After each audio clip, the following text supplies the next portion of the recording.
Some people will use a symbolism of the relationship of God to the universe, wherein God is, say, brilliant light, only somehow veiled, hiding underneath all these forms that you see as you look around you.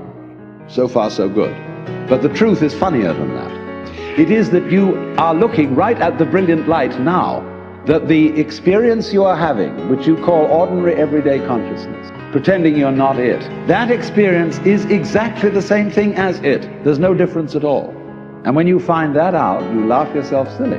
That's the great discovery. Take a look around. This is our church. This is church. Isaiah 42 says, I am the Lord, that is my name.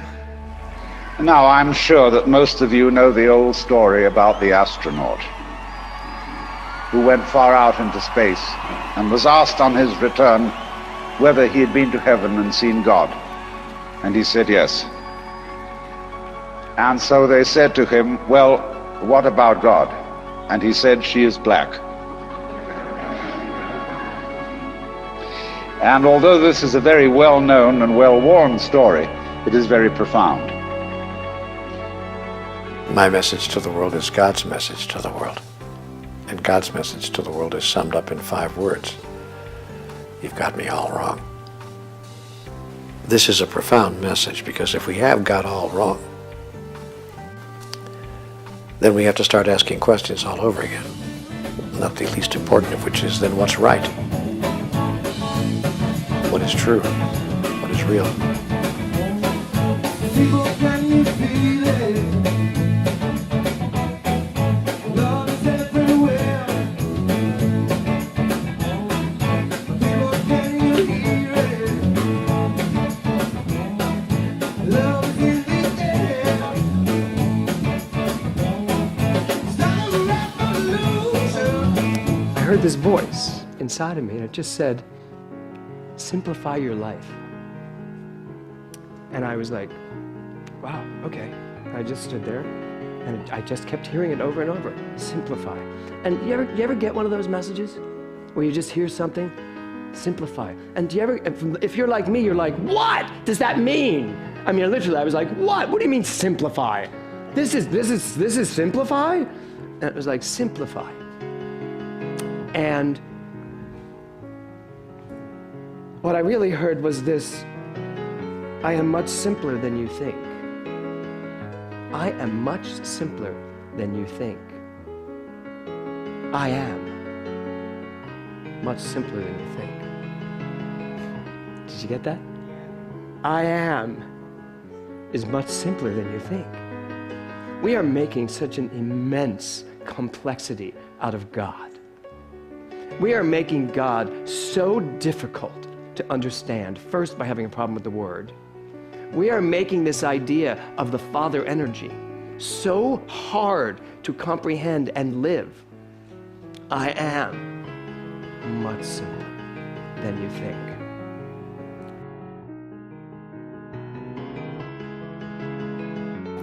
But all of us started with the source. Everything there is came from it, and it cannot exist without it. It is the glue that holds everything together. If it were to wink out for a fraction of a second, everything would disintegrate. It cannot exist without this power that holds everything together. It all started there. We were all a part of it in the very beginning. And in the very beginning, God, it's been described as a huge bright light, a huge energy source that everything emanates out from.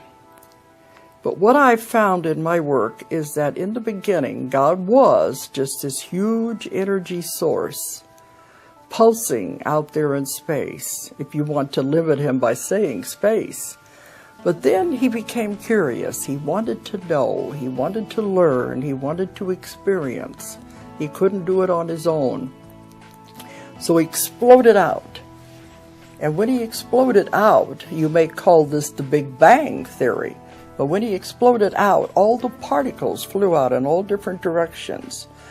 Those particles, little sparks, some of them became universes, some of them became galaxies, and some of them became the human souls. When you take us back to what we really are, we are just a tiny spark. We are a tiny spark that started with God. We were sent out and told, go out and experience and learn. Learn everything there is to learn, and then bring it back. This is how God learns. He wants to learn. He wants all of us to experience. That's why there is no good, there is no bad. It's only experiences, it's only lessons. We bring them back to the source. And this is how everything was created when it all went out. And as that, if you picture that, when we're journeying out through all of our hundreds and thousands of lifetimes, where we experience every type of life you can ever even imagine. We've all been flowers, we've been plants, we've been animals. In the theory of reincarnation, we have to be everything before we're done. We have to know what it's like to be everything. On this earth, on other planets, where we are pure energy, it doesn't matter. It's all a form of expression of the source of God. We have to learn everything that's possible to learn. That's why there's no judgment. We have to bring it back to the source. In that way, you can picture us as cells in the body of God, constantly gathering information and taking it back to the beginning.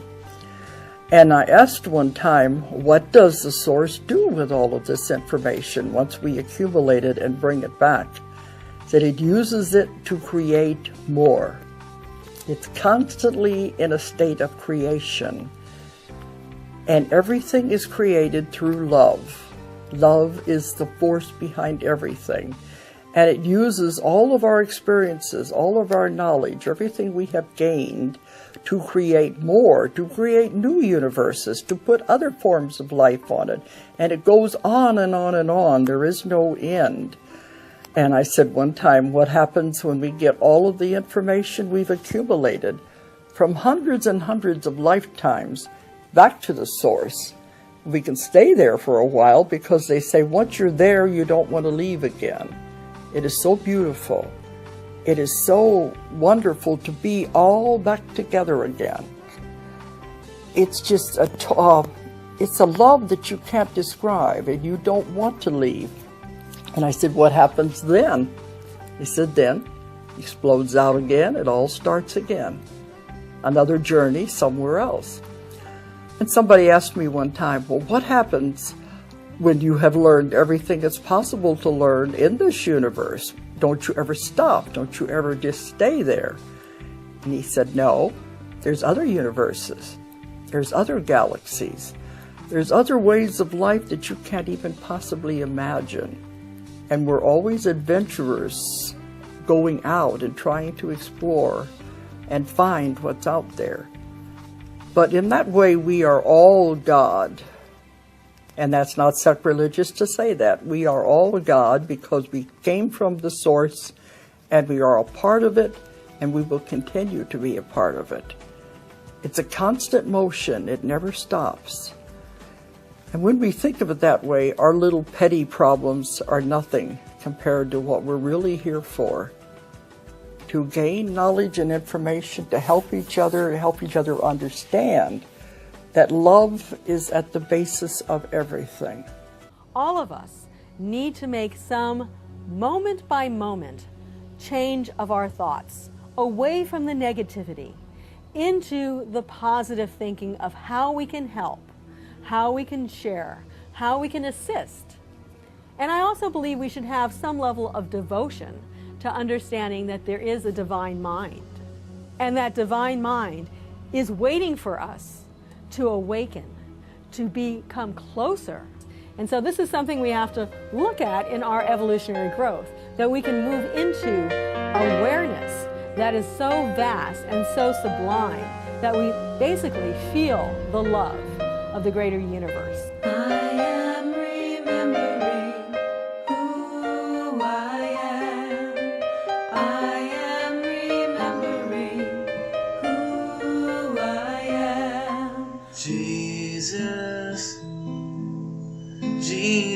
tell me I'm alone in this world, and a fucked up world it is too. Tell me the story, the one about eternity, and the way it's all gonna be. The absolute truth is the cause of all causes, that from which everything has emanated. The causeless first cause. The causeless first cause. Hegel was perplexed by this. Hegel said this present moment is the effect and the previous moment is the cause. So the previous moment has caused this moment. But the previous moment was the effect and the moment before that was the cause. So we have a chain of cause and effect which you can pull back. Now as you keep pulling this chain back, either you continue pulling till minus infinity, which doesn't make sense. It must have started somewhere. So wherever it started, there's a singularity at that point. You have a moment which was the cause of the next moment, but it had no cause for itself. So merely out of logic, Hegel concluded that there must be a causeless first cause. The Brahma Samhita says, Ishvaraha Paramaha Krishnaha Satchidananda Vigraha Anadiradir Govinda Sarva Karana Karanam. The Supreme Creator is the cause of all causes. That is the absolute truth. And our soul is a tiny part of that Almighty God. Just like a drop of water is a tiny part of the ocean, like a ray of light is a tiny part of the sun, we are all tiny parts of the Supreme Creator. The Bhagavad Gita again mentions this. Mamaivansho jivaloke jivabhutas sanatanaha. It states, all living beings in existence are tiny parts of God. And it is the nature of each part to be naturally drawn to whatever it's a part of, the source. When the Big Bang occurred, many billions of years ago, all things that exist were created as little points of life by this force we call God. And so what I'm trying to say is that everything that exists now, all the planets in the entire universe, all the space, all the, just here on Earth, all the people, the plants, the animals, the insects, water, air, everything was created of tiny points of light, which you can consider as if they were tiny atoms. They're not actually atoms, they're just little points of life. Now, the way it works is quite simply this, that once something has been created by this force we call God, and don't ask me who or what God is because I don't know, but I do know that it exists. Once something has been created by God, it can never die. Therefore, the fact that you were created as a tiny point of life, you cannot die. It's quite as simple as that. Now, your body, equally, each atom of your body has within it these tiny points of life. And you have this tiny point of life within you that we call the Spirit of God, and it's contained within your soul, and that is contained normally in conjunction with your physical body and your auras and so on. And when you die, your physical body stops working, but the rest of you, your spirit of God, that's inside something we call the soul, plus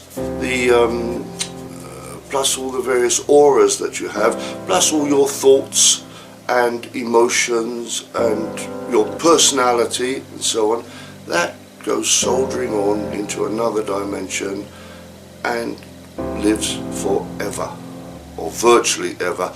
Its ultimate destination is to merge once more with this thing we call God, or the Godhead, same thing.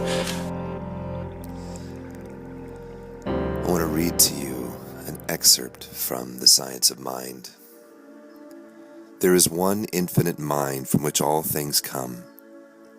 This mind is through, in, and around man. It is the only mind there is, and every time man thinks, he uses it.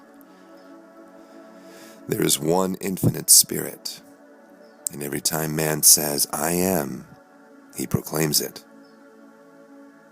There is one infinite substance, and every time man moves, he moves in it.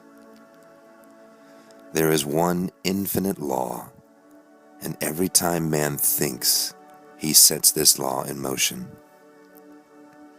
There's one infinite God, and every time man speaks to this God, he receives a direct answer. One, one, one. I am God, and there is none else.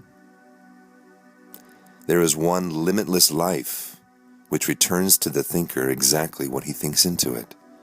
One, one, one. In all, over all, and through all. Talk, live, act, believe, and know that you are a center in this one. All the power there is, all the presence there is, all the love there is, all the peace there is, all the good there is, and the only God there is omnipresent.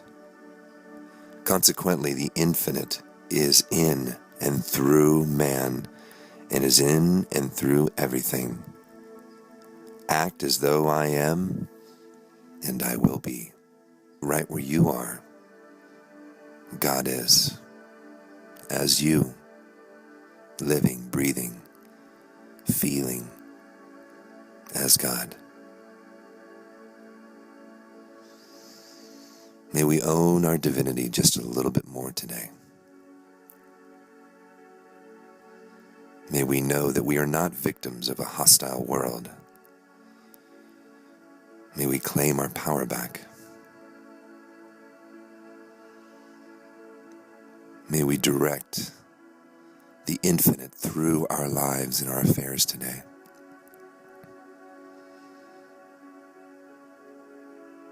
Let's think like God. Loving, wise,